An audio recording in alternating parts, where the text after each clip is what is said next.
Welcome to my latest case, The Secret of the Old Clock. The year, 1930.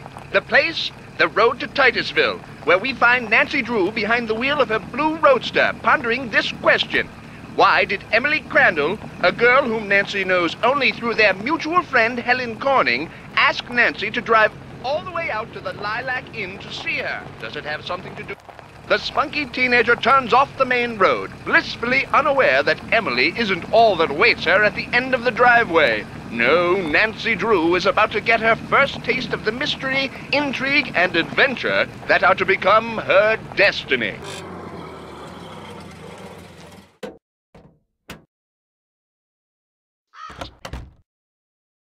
Well, hello. I'll bet my bloomers you're Nancy Drew. Emily told me your name.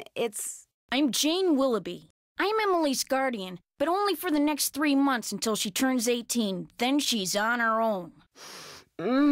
It smells like someone's been baking pies. Pies are the Lilac Inn specialty. We get orders from all over. Oh, that reminds me, your father called. You're supposed to call him. You can use the coin phone on the porch. Emily didn't say anything about you coming until just this morning. She didn't? Don't get me wrong, she can invite anybody here she wants. It's just that she's gotten so darn forgetful lately. Is she all right? Well, now, that's hard to say. She misses her mom, that's for sure. So do I. Gloria and me, we were best friends, you know. The two of us ran this swell little dress shop over in Capital City. But then she got hitched and I didn't. And the next thing I know, she's writing me saying it would sure take a load off her mind if I could take care of her little girl should something ever happen to her. It was nice of you to say yes. I couldn't say no. I mean, what are best friends for? I just wish I knew how to help Emily. Help her do what? She's been acting so... Look, go talk to her. She probably just needs to spend some time with a bear cat like you instead of some dumb Dora like me. Go on up, she's in her room. Just make like a Boy Scout and be prepared.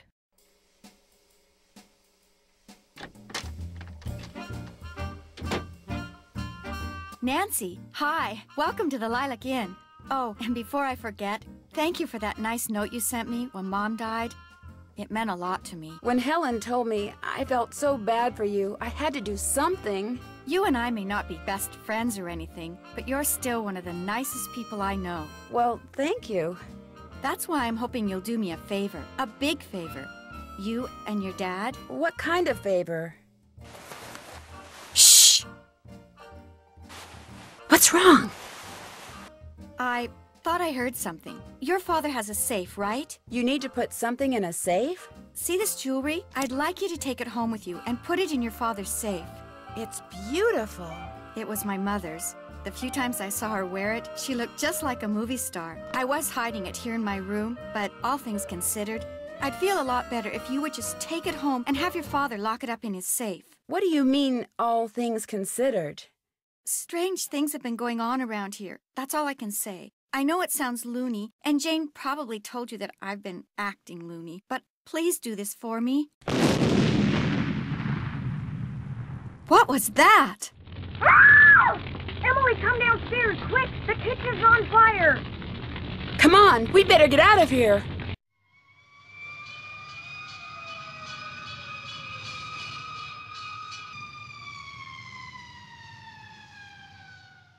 This is horrible, just horrible. The fire chief says the stove was completely destroyed and there's smoke damage everywhere. The inn will have to shut down for months, maybe even for good.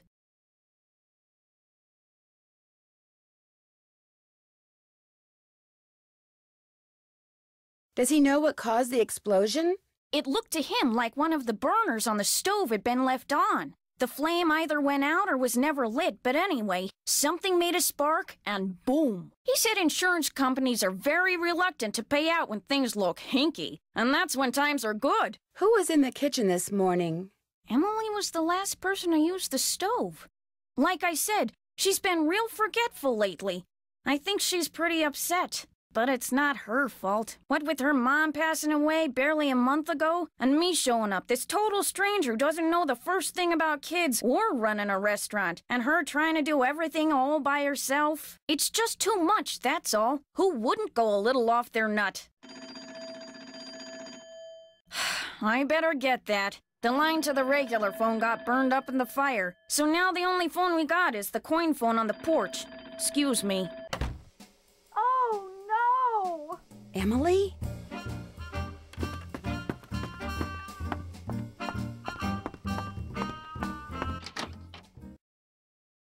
My mother's jewelry! It's gone! Someone must have stolen it while we were all downstairs. I knew something like this was going to happen. I just knew it. Jane said that you were the last one to use the stove. Is that true? I did not leave the stove on. That fire was not my fault.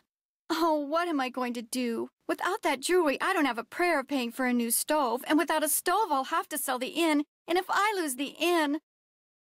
I wish Mom were still here. I wish Josiah Crowley had left us the money like he always said he was going to. That's what I wish. Who's Josiah Crowley? He was this old man that lived next door. He died last year. He spent most of his time here at the inn, and he led my mom and me to believe that he'd left a lot of money for us in his will. He gave us a clock, and afterwards, he'd always point to it and get this little twinkle in his eye and say, "Time will tell." But when they finally found his will, he didn't leave us a penny. Did he have any family? No, he always said Mom and I were his family. Josiah was kind of a screwball. One time, he showed up at my birthday party dressed as my great-aunt Harriet. I didn't know it was really him until 2 days later. Anyway, he had all these weird hobbies, and he always thought it would be really keen to read minds. Josiah invited Richard Topham to move in so Topham could help him develop his paranormal powers right there in his house. Josiah was a sweet old man, and I do miss him. And he was free to give his money to whomever he wanted. But to get our hopes up like that, and then leave us nothing, it just wasn't like him. Was your mother's jewelry insured? Gosh, I forgot about that. I don't know. Jim Archer, I bet he'd know. He's our banker. I guess I should go talk to him. You don't sound very happy about it. I'm just so bad at business things. And Jane, my guardian, she tries hard, but she's no good at it either. Maybe you could go talk to him. Please? It would be such a big help. Sure. He runs the Main Street Bank. You can't miss it. I'll call him and tell him you're coming. I'll be back in a little bit. Don't forget to call your father.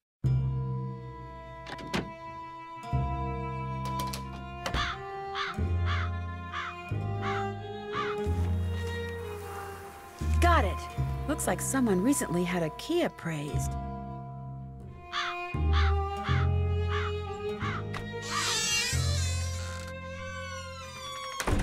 Over here, Miss Drew. Find the toy mouse and give it to Yuri, would you please? Otherwise, he'll just keep meowing. He hates strangers.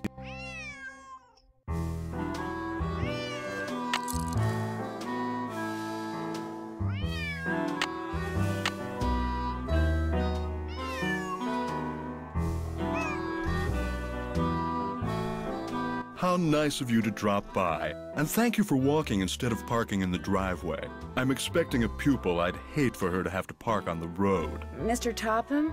Richard Topham at your service. What were you doing just now? I was in the process of trying to make these spoons move by using nothing but my own psychic energy. Have you ever focused sunlight through a magnifying glass until it was a minute yet searing point of light, Miss Drew? Yeah, I guess. You see, that's what I do with my cerebral emanations, my thoughts. I focus them until they're a beam of pure energy which ultimately disrupts and transforms the molecular force field surrounding the target object. Is that what you teach people in your school? How to beam their thoughts? I take them through exercises designed to help them increase their output of phantasmic energy. If you want to sign up for an introductory session, I believe I have an opening today. No, thank you. Oh.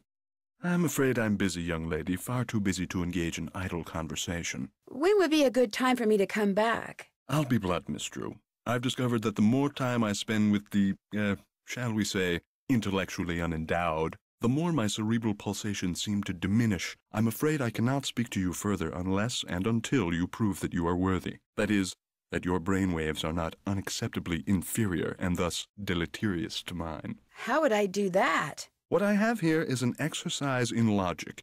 If you can discern the correct solution, then I'll know that conversing with you will do me no psychic harm. You may take it with you. Good luck and good day. Would it be okay if I looked around? Go right ahead. The place is more like a museum than a house. Was this Josiah's clock? Everything in here was Josiah's.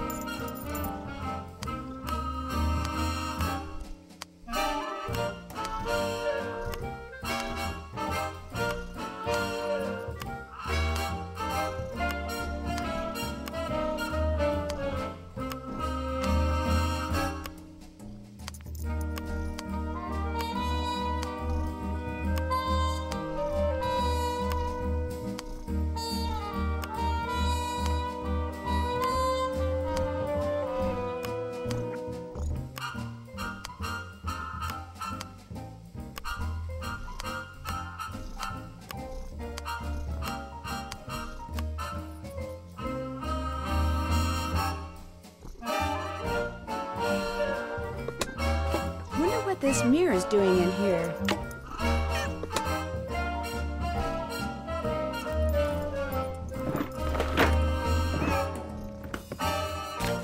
What are you when you win barred bounce? What poet is the cat's meow? What will Para, my miniature golf course, get you? What's Gloria's middle name? Becoder is in the rivet. 2 to the right. It looks like Josiah lent a trivet to someone, but I can't make out to whom.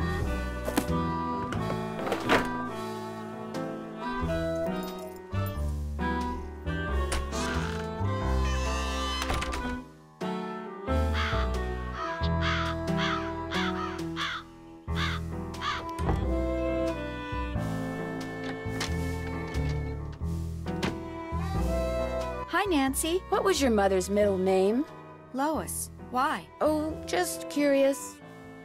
I'll be back in a little bit. Don't forget to call your father.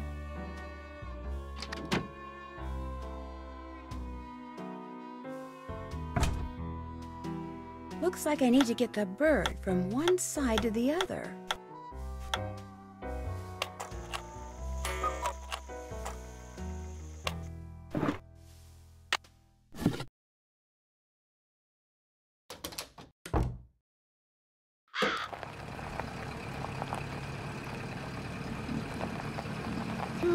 That car I saw before is gone.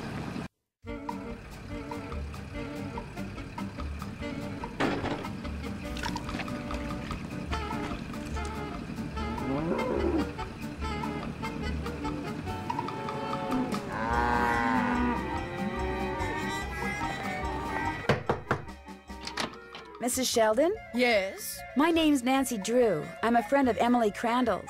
Get on with it, dear. I was wondering, would it be possible for me to see the trivet you borrowed from Josiah Crowley? You may not only see it, you may have it. Once I find it, that is. Unfortunately, I've an errand to run, so I can't look for it right now. Maybe I could run the errand for you. I have a car. So I see. Rather expensive car at that. Very well, Miss Drew. Go fetch my bridge cards from Miss Drakowski, and upon your return I shall present you with that trivet. Who's Miss Drakowski? The local telephone operator. You can find her at her house, or Titusville Telco, as she insists on calling it. The switchboard is in her parlor. As you can imagine, she never entertains. I, on the other hand, am expecting company within the hour, so do hurry.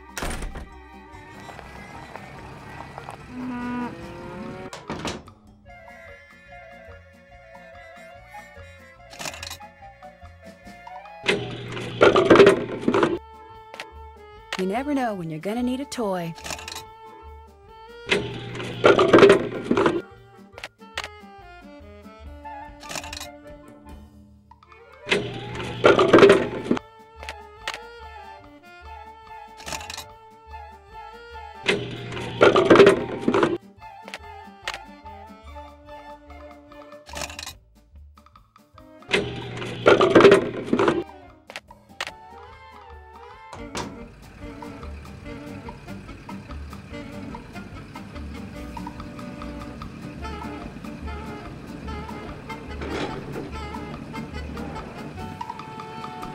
Hello, are you Mr. Waddell? So what if I am? I found this receipt, and I just wondered what you could tell me about it. Let me see that. One key, determine resale value, item 493. Oh, yeah. This was for that key Jim Archer wanted me to appraise. Jim Archer wanted you to appraise a key? It was very ornate, had jewels all over it. Fake jewels, as it turned out. When I told him it was worthless, the cheapskate refused to pay me and told me to keep it. Do you think I could have it? Sure. Once you pay the appraisal fee. Which is? $1.50. Here you go. Good. Here's the key. Enjoy. Hello, I'm looking for Jim Archer. Right through that door. Hello, are you Nancy Drew? Yes, are you Mr. Archer? Yes, ma'am. Jim Archer. I'm founder, president, manager, and just about everything else you can name when it comes to this fine enterprise. I hear that some businesses aren't doing so well these days. Ever since the stock market crashed, one business after another has closed, including banks. President Hoover keeps saying that a recovery is just around the corner, but you have to wonder. Is your bank doing okay? I'm happy to report that we're doing just fine, thank you. Excuse me. Main Street Bank, Jim Archer speaking. No, I don't. I'm sorry, but... Yes, I know, but... All right, then just bring it by.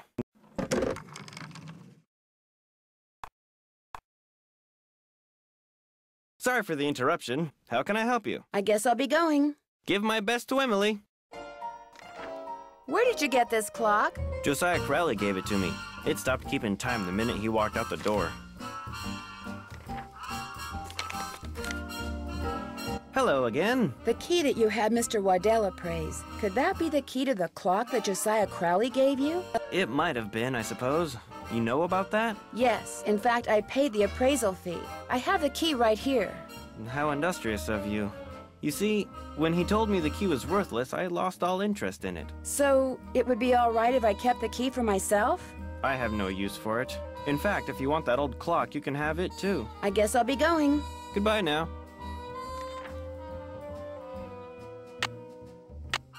It would sure be nice to be able to open this thing.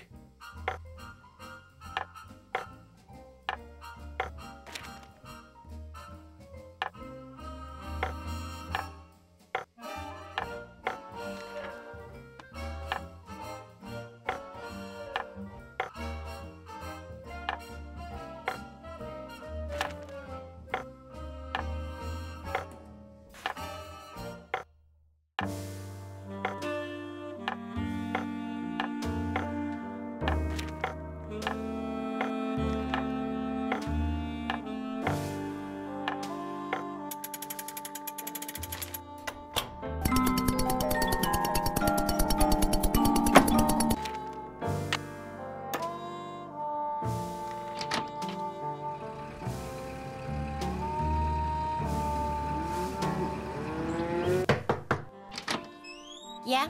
Are you Miss Jakowski? Yeah? And you are? Nancy Drew. I'm a friend of Emily Crandall's. You know, at the Lilac Inn. Yeah. Look, I'm kind of pressed for time. Going to a party and it takes me a while to get dolled up. What do you need? Mrs. Sheldon asked me to pick up her bridge cards from you. Tell you what, I'll get you those cards if you drive that fancy car of yours over to the orphanage and pick up some raffle tickets from Mrs. O'Shea. I should be able to unload a ton of them tonight. I'd be happy to. Good, I gotta go. Yeah, I'm coming.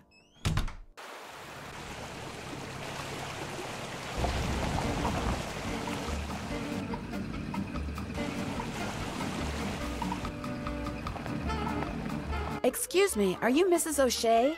Yes? My name is Nancy Drew, and... Stephen, put that down this instant. We do not run with sticks in our hands or in our mouths. I'm sorry. You were saying? Miss Jakowski asked me to pick up some raffle tickets from you. Oh, yes, the raffle tickets. The fact of the matter is Elsie, no hitting. I can't even think about those raffle tickets right now. I promised the children they'd each get a toy for going a full week without breaking anything. And I'm short 5 toys. Do not eat that, Clarence. Would you like me to get 5 toys for you? Oh, goodness, if you could do that, I'd be forever grateful. They can be any kind of toy at all. The children aren't the least bit picky. Of course it tastes bad, Clarence. It's a pine cone. I better go rinse out his mouth before... Oh, would you look at that? He's actually chewing it. You're not a squirrel, Clarence. Spit that out this instant. Hi, do you have 5 toys for me? I certainly do. Oh, That's wonderful. You're such a saint, you hear me? A saint. I'd better get these inside before the children see them. Thank you so much. Mrs. O'Shea, the raffle tickets? Oh, the raffle tickets? I don't have them, dear. You'll have to pick them up from Phelps' print shop. Then just take them straight to Mr. Kowski. We don't pull hair, Ralphie. Especially when we have jelly on our hands. Phelps print shop. Wonderful.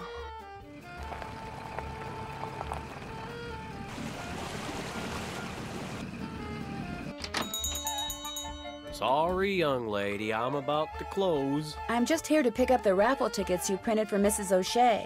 Aw, darn it. I did tell her I'd have those done today, didn't I? Well, I'm sorry, but they're just gonna have to wait until tomorrow. Oh, but I need to have them today. And I need to go fishing. Fishing? My brother-in-law thinks he's hot stuff because he caught an 18-inch largemouth bass this morning. So I bet him I could catch a 19-incher by the end of the day. And if I do, I get his stamp collection. And if I don't, he gets mine.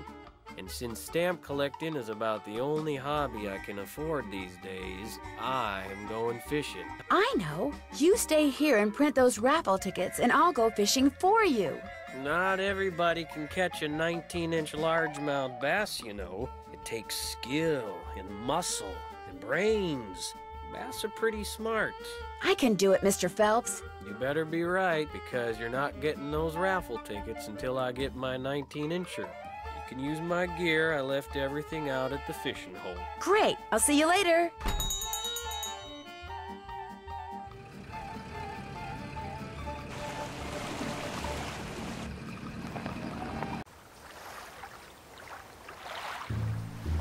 First thing I need to do is bait my hook. Yuck. Now I toss this in the water, and when the bobber goes under the water, I need to pull the line up fast.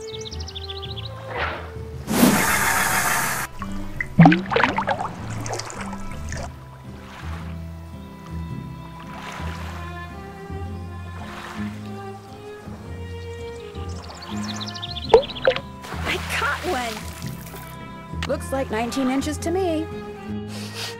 I should get this fish to Mr. Phelps before the smell gets any worse.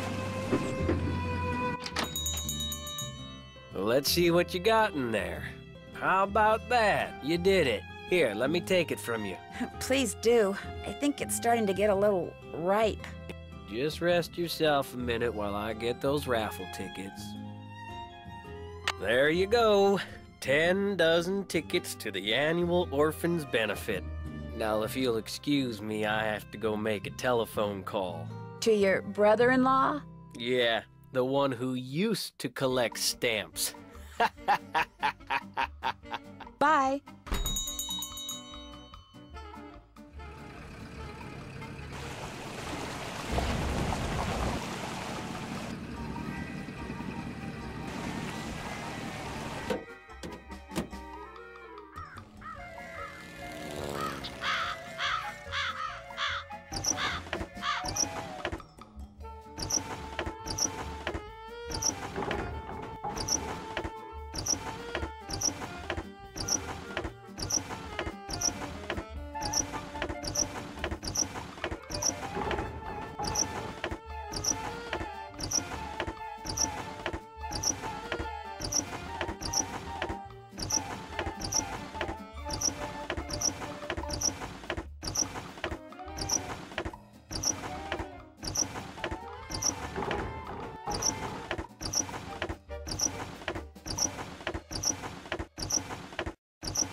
If I could let some light in here, I might be able to reflect it off these mirrors.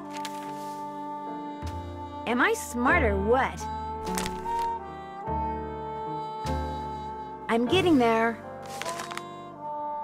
That looks right. Am I smart or what?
Something tells me I need to adjust the mirrors so that the light bounces off of them and onto that thing over there.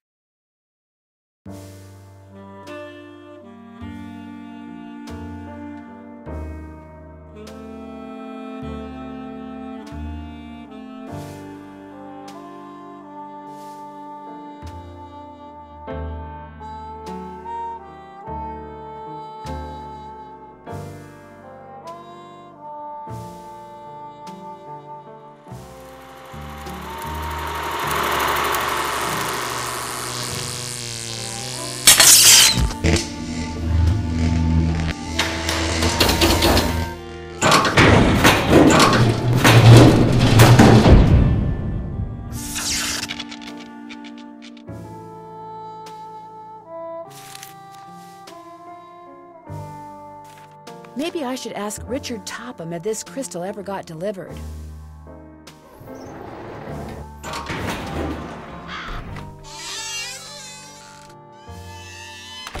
Hello, Miss Drew. Hello, Mr. Topham. Am I to assume that you have the correct solution to that logic problem? Right here. Let's have a look. Why, you appear to have indeed found the solution. Well, since you've proved yourself to be intellectually above average, which means talking to you should do me no harm, what would you like to talk about? Do you by any chance know who Marcel is? Marcel was what Josiah called his favorite hat. His hat? The man named his hat? He loved that hat, so to him naming it made perfect sense. Do you still have Marcel? No, as a matter of fact, I gave that hat to Gloria Crandall. She said she was fond of the old fellow and wanted something to remember him by, although I suspect the real reason she wanted that hat was to see if he'd stashed any money in it. Josiah ordered something from the Krollmeister Crystal Company just before he passed away. Do you know if it ever arrived? You must be talking about that chunk of quartz that came last winter. I still have it right here. Why? I was wondering if I could buy it from you. For my father. He loves quartz. Perhaps we can work something out. You see, amazing as this is going to sound, I am able to project my thoughts into another person's brain. Really? The only problem is, not everyone has the intellectual capacity to receive my thoughts. But since you have already demonstrated a high level of intelligence, yes, you may very well be the ideal subject. Me? Really? You are going to help me prove that I am telepathic. Here's what we're going to do. I'm going to shuffle a deck which contains 5 sets of these cards. Then I'm going to turn my back, draw a card, look at it, and start transmitting my thoughts. When you receive my thoughts, you will identify the card I'm looking at. Once you correctly identify 5 cards in a row, I'll give you that piece of quartz. But what if I can't do it? Just stay focused on the cards and my superior brain power will do the rest. Very well, let's begin. What card am I holding? This one. Marvelous. Here's another. What card am I holding? This one. Marvelous. Here's another. What card am I concentrating on? This one? Wonderful. Here's another. Tell me, what card is this? This one. Marvelous. Here's another. What card am I looking at? This one? Very good. You did it. Well, actually, I did it. But in any case, thank you for your assistance. Here's the piece of crystal that Josiah ordered. Take it. You've earned it. Well, actually, I earned it, but let's not quibble. But, Mr. Topham, you didn't really. I'm afraid that subconsciously you may have... Yes? Never mind. Do you need anything else? It was nice talking to you. I knew you were going to say that. A little psychic humor.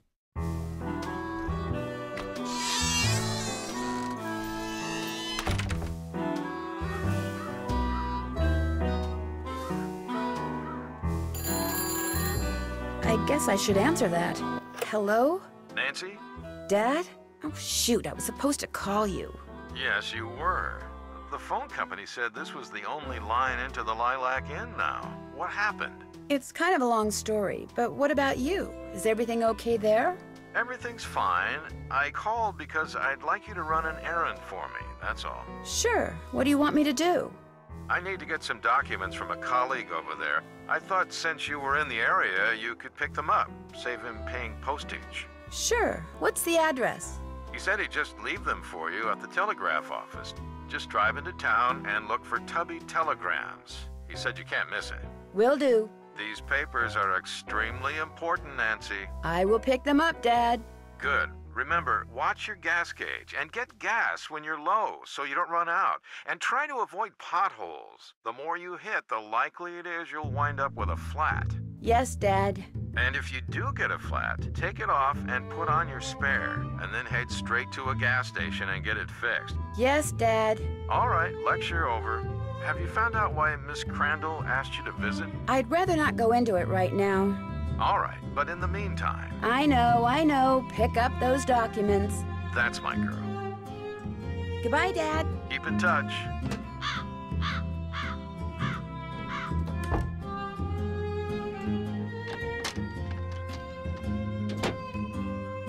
Hi, Nancy. Would you happen to know where your mother put Josiah's favorite hat? Look in the drawer right below me. That's where all Mom's mementos are. I'll be back in a little bit. Thanks again, Nancy. Looks like a safe deposit box key.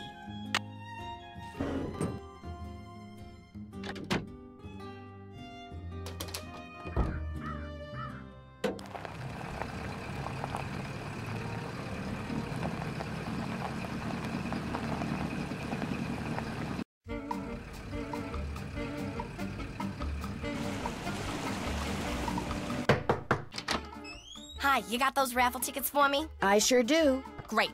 And here are Mrs. Sheldon's bridge cards. One of the gals spilled Moxie all over them, but I cleaned them up real good, so let's not tell Mrs. Sheldon, okay? Okay. Thanks for your help, Miss Jakowski. Thanks for your help. Bye now.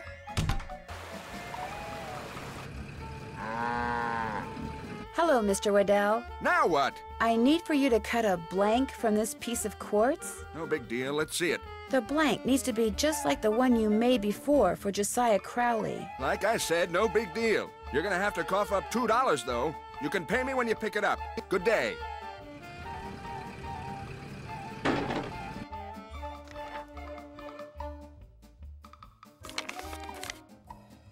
Hello again. Did Josiah Crowley have a safe deposit box here? As a matter of fact, he did. Topham has tried to claim its contents, but he can't find the key. Could this be it? It is from this bank. May I see if it opens the box? It takes 2 keys to open a safe deposit box, the owner's key and my key. And in this case, I'm under no obligation to open it for you. Oh, but However, were you to do me a small favor... Sure. I hired a seamstress to make a dress for my wife's birthday next week. Unfortunately, the seamstress and I had a falling out, and now I need to find someone to finish the dress. Just hire a new seamstress. Oh, the fact of the matter is, the dressmaker quit because I couldn't pay her. I misled you before. Business is not fine. This bank is on the brink of ruin. Oh, I'm sorry to hear that, Mr. Archer. I wanted to get my wife something nice because, well, it might be the last nice thing she gets for a long, long time. Now, Emily once mentioned that Jane used to be a dressmaker. How much more has to be done on the dress? I have it right here. The seamstress said that all the pieces have been cut out and basted together. All that's needed is a sewing machine. When it's finished, bring it back and I'll let you try that key in Josiah's safe deposit box. I guess I'll be going. Give my best to Emily.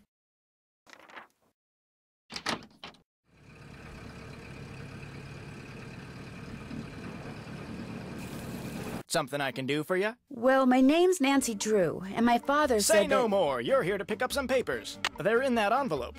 Thank you. You're welcome. Say, is that your roadster out there? Yes, it is. Did I park somewhere I shouldn't have? No, it's just that my regular driver never showed up today, so I've got no way to deliver all these telegrams.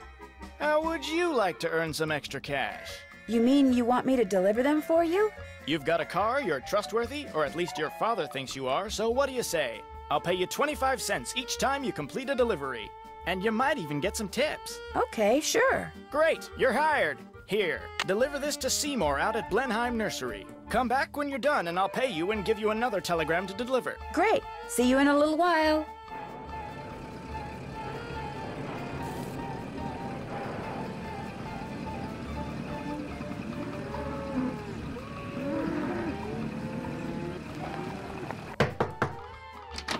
Do you have my bridge cards? Right here.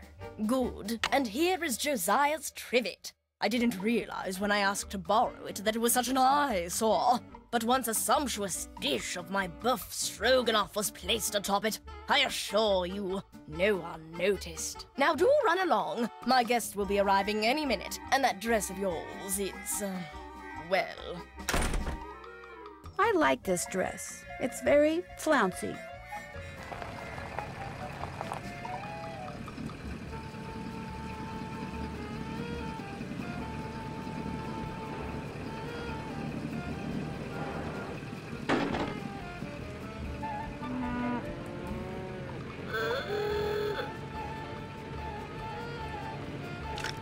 Hello, I've got a telegram for Seymour. Just leave it on the desk there. I'd, tip you, but as you can see, my hands are filthy. What are you doing? I'm trying to doll up some of my plants before this guy named Mr. Martin comes in. He's a big cheese at some oil company, and I'm hoping he...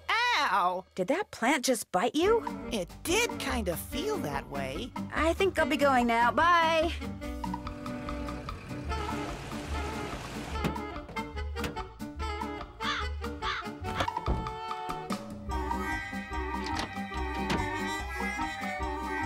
Is this your sewing machine? Actually, that belonged to my mom. She and Jane used to be dressmakers. Mom was Would it going be to all teach right me if how I to used your use it, sewing but machine? Go right ahead, but remember, you're on your own. There's no needle. It's probably in the box with the rest of Mom's sewing stuff. Ask Jane if she knows where it is.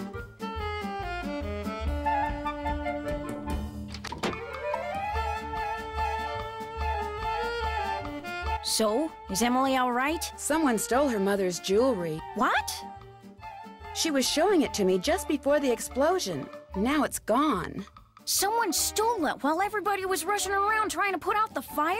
Hypers! If you can't trust a fireman, who can you trust? Who else knew Emily had that jewelry? When Gloria was alive, she could have told people about it, or people may have seen her wearing it. And when she died, they knew the jewelry had to be around here somewhere, right? Does anyone in particular come to mind? Sorry. It's been hard enough getting to know Emily, let alone anyone else in this backwater burg.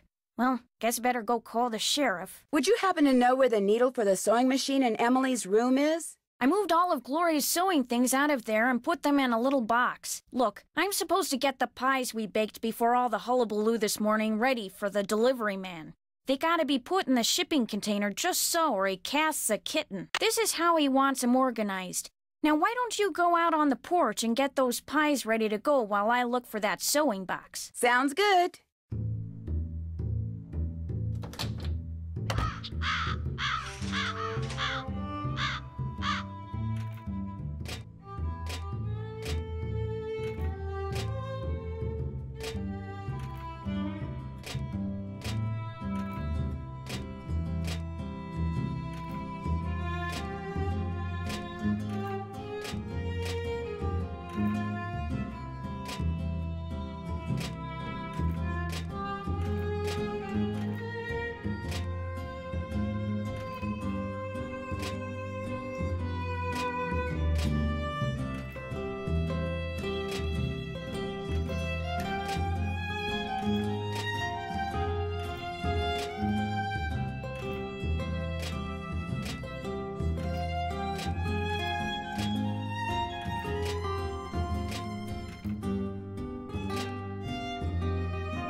There, that should do it.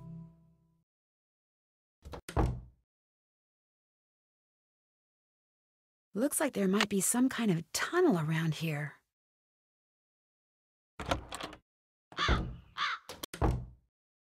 Thanks for doing the pies. The more I do it, the worse I seem to get at it. Here's that box. I'm sure that sewing machine needle is in there somewhere. I see it. Remember, when it comes to using it, you're on your own, kiddo. Well, I'll talk to you later. Don't take any wooden nickels.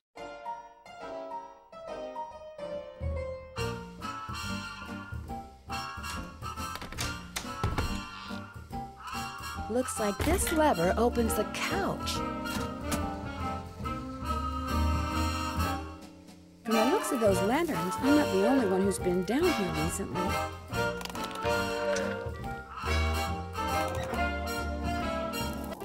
Jeepers! I'm behind one of the walls in Emily's room.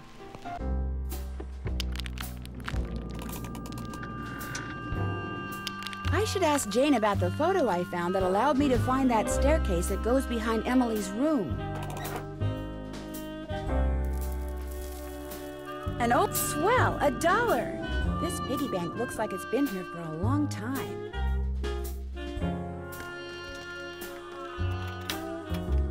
I wonder if those tiles are supposed to make a picture.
Guess I better not leave the lights on. Jeepers, that sounds like Richard Topham. This door must open right into his living room.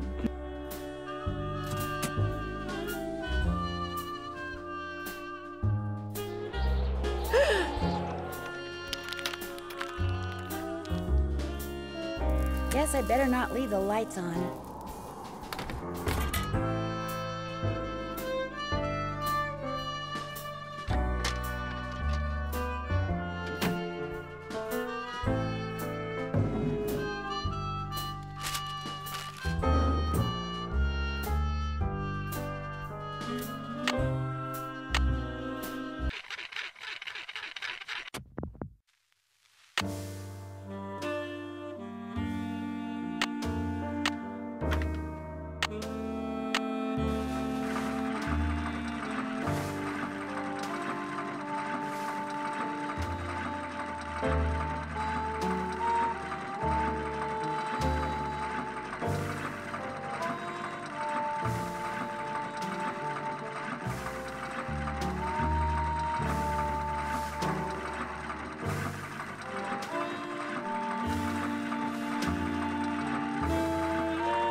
There, not bad, Miss Drew. Not bad at all.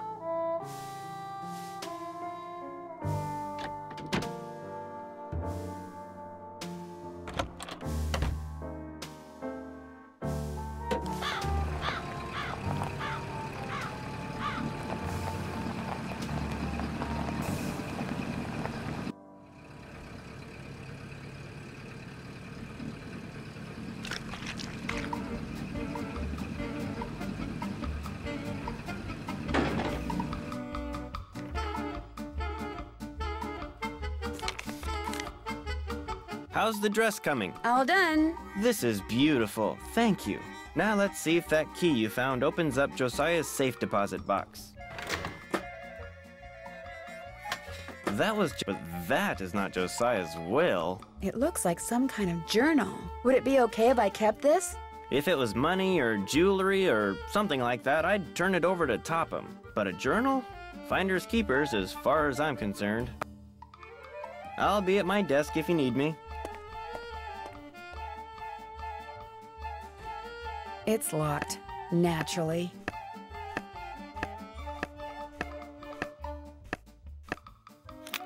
Flute, 7.025 megahertz. Pyramus, 7.057 megahertz. Thisbe, 7.050 megahertz. It looks like some kind of record. Anything else I can do for you? I guess I'll be going. Give my best to Emily.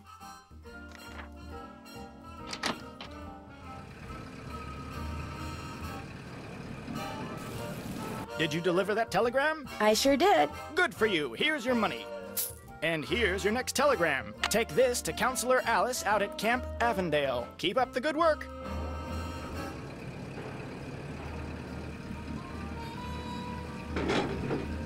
Hello, Mr. Waddell. Are you done making that blank? Have you got my fee? Right here. Good. Here's the blank I cut for you. Enjoy.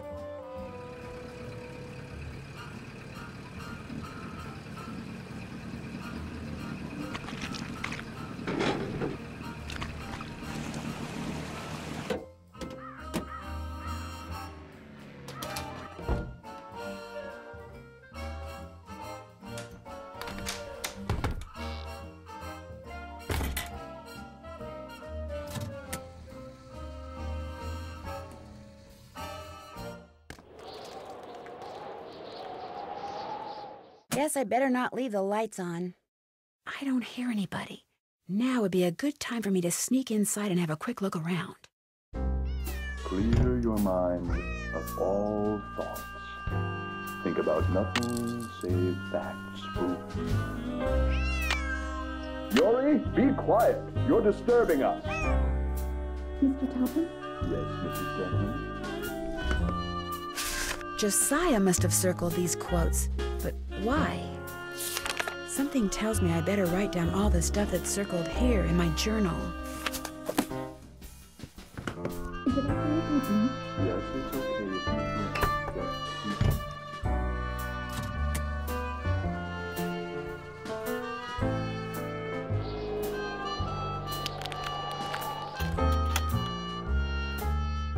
Guess I better not leave the lights on.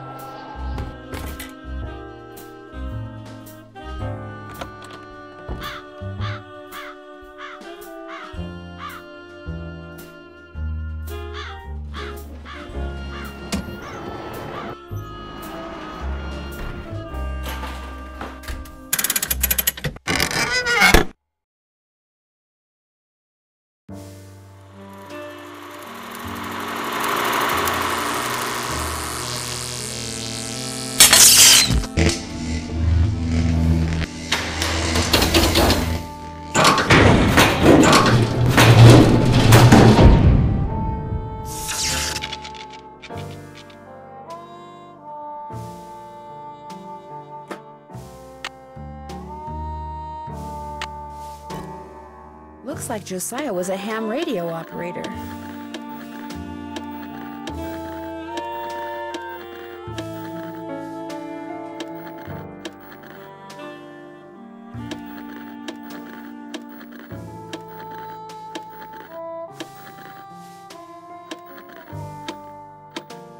Thisbe, are you there? Hello?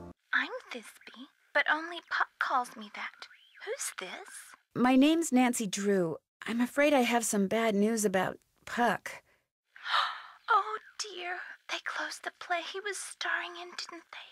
That's why I haven't heard from him. He's too far down in the dumps. Oh, I was afraid it was something like that. Actually, you haven't heard from him because he passed away several months ago. Oh my, that's worse, isn't it? And after all that rigmarole he went through, making sure I knew my line and understood my cue? Your cue? Yes, you see, Puck, or whatever his real name is, or was, Puck wanted to share his love of acting with me. So he gave me a line to say, A very curious line, I might add, and told me to repeat it only after I heard my cue. A passage written by Mr. William Shakespeare. So if I cue you with a passage, you'll respond with the line he gave you to say? Immediately. I know it by heart, you see. Here goes. If we shadows have offended, think but this, and all is mended, that you have but slumbered here, while these visions did appear. The authorities are alert for bad water, so do not go this way. The authorities are alert for bad water, so do not go this way. That's what I was to say, although my delivery was much better when Puck was coaching me. So Puck told you he was an actor? He told me that acting was his life, and that he'd gotten rich and famous doing it. No matter who he was to the rest of the world, that's what he was to me, and that's how I want to remember him. And now, as Puck was fond of saying, I bid you adieu. Over and out.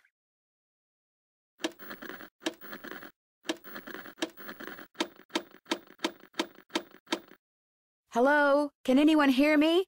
Speak to me. Hello? This is Flute, but you sure don't sound like Puck, so explain yourself. My name's Nancy Drew. So where's Puck? Well, I'm pretty sure Puck's real name was Josiah Crowley, and I hate to say it, but he passed away earlier this year. Ah, that's a shame. Heck, I never got to give him his sentence. What sentence is that? Well, see, a while back, Puck dictated a sentence to me and told me that if and when he recited a certain passage from Shakespeare, I was to respond with that sentence. Weird fellow, that Puck. If I tell you the passage, will you tell me the sentence? Well, yeah, sure, I guess. Especially seeing as Puck's no longer with us. Shall we their fond pageant see? Lord, what fools these mortals be. That's it. Here, let me check my logbook for the response. Now I'm supposed to say, leave by road when the owner is in, because then there will be thieves about. Leave by road when the owner is in, because then there will be thieves about? Those were Puck's exact words. Well, hope I've been of some help. Over and out.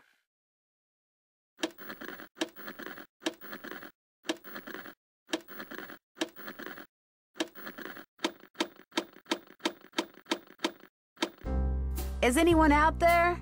Hello? Can anyone hear me? This is Pyramus. Who are you? My name's Nancy Drew. Does somebody named Puck usually call you on this frequency? Somebody named Puck used to. Apparently he found something better to do. Haven't talked to him in months. Well, that's because he passed away not too long ago. Oh, well, that's a good excuse, I guess. How'd you know he called me Pyramus? I'm a friend of his. I found your name and radio frequency in his journal. So why are you talking to me? Did Puck, ever ask you to tell him something whenever he read a certain passage from Shakespeare? Whenever he rattled off this Shakespeare quote, I was supposed to rattle off this stupid saying he gave me. How did you know about that? Long story. But if I were to rattle off the quote, there's no reason why you can't tell me the stupid saying, right? Well, come to think of it, he never said the quote had to come from him, so, yeah, I guess I could tell you. Thou speakest aright. I am that merry wanderer of the night. How'd you know? Long story. What did he tell you to say in response? Wait a minute, I had to write it down. Here, you're gonna love this. A barking dog would do well to hold his tongue in a dangerous neighborhood. A barking dog would do well to hold his tongue in a dangerous neighborhood.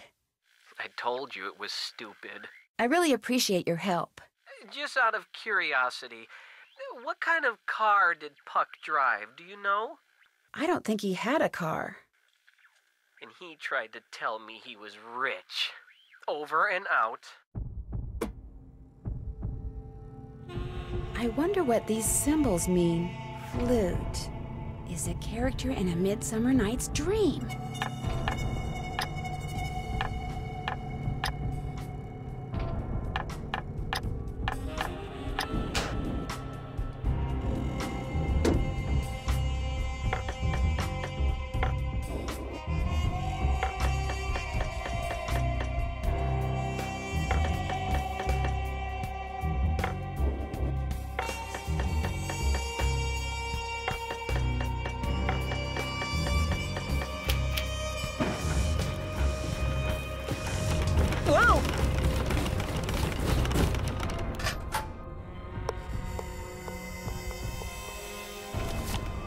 A golf ball.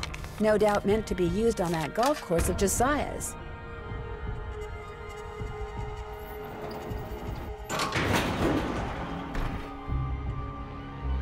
Oh, a miniature golf course. Swell!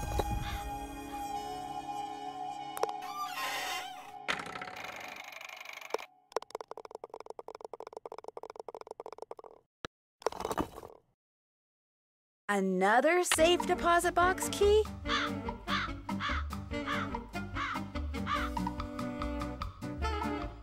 Emily, please, just settle down. It's all right. It's not all right. Stop lying. Something's wrong with me.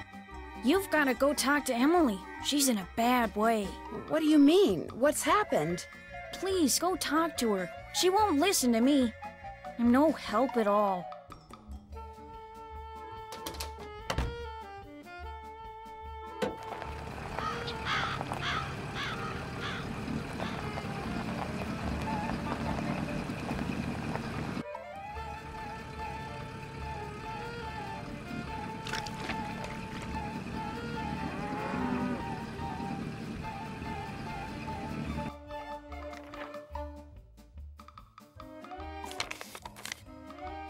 Hello again. I found another safe deposit box key that belonged to Josiah.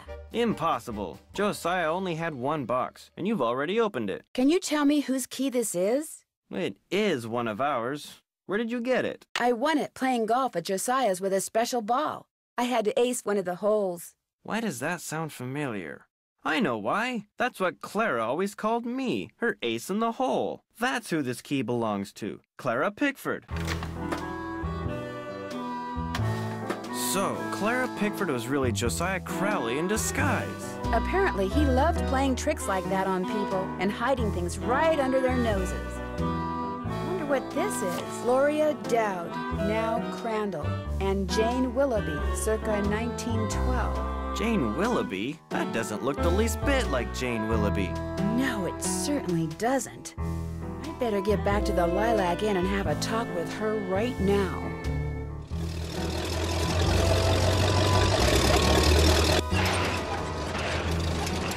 Move out of the way, would you please? I'm kind of in a hurry. You're not going anywhere until you tell me who you really are.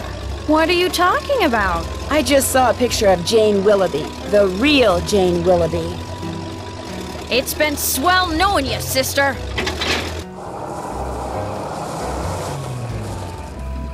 I can't let Jane out of my sight.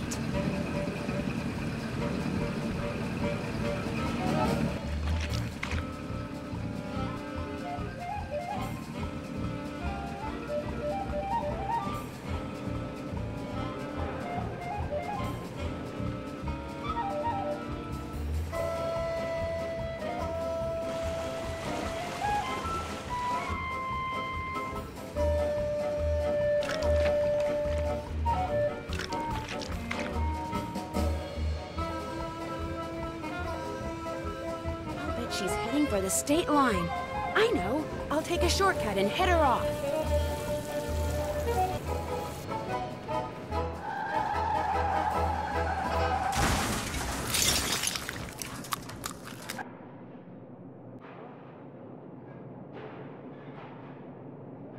Why couldn't you just mind your own business? Dear Ned, I know you'll be home from school in a couple of days, but I couldn't wait to tell you. I just solved a mystery. I figured out that Emily Crandall's guardian was really an imposter named Marion, who intercepted the letter Emily wrote to Jane Willoughby after her mom died. She pretended to be Jane not only so she could steal Emily's valuables, but so she could convince Emily that she was incapable of running Lilac Inn, and that she should sell it and split the money with her. On top of all that, I found Josiah Crowley's real will. In it, he left Emily so much money that she'll be able to hire all the people she needs to keep the inn going. He left Jim Archer a ton of money too, which means he won't have to close his bank. And from now on, he'll be able to buy his wife a new dress anytime he wants. As for Richard Topham, Josiah left him nothing.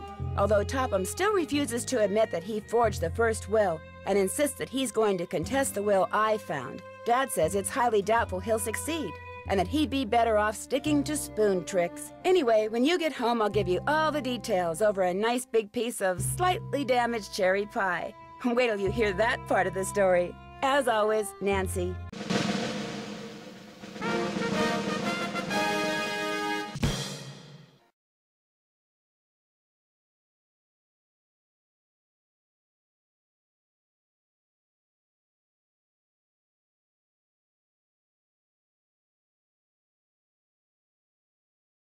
Great news, I think.